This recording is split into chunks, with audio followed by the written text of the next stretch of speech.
Breadwinner ka, paano ka nakapagpatayo ng bahay?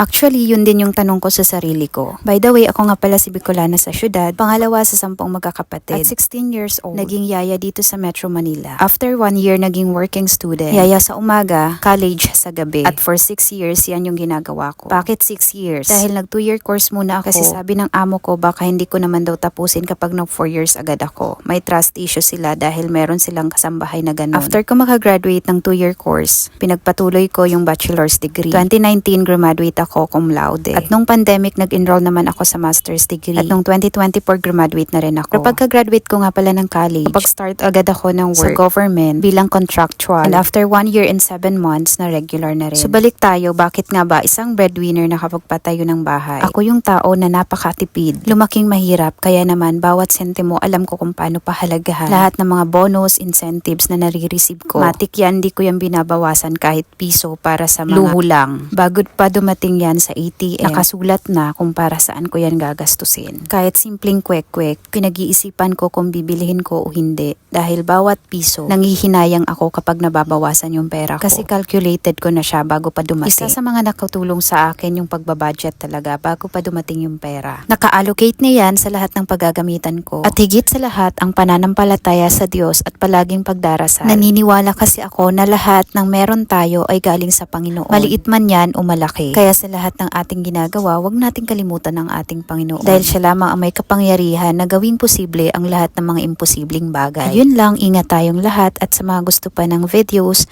like and share.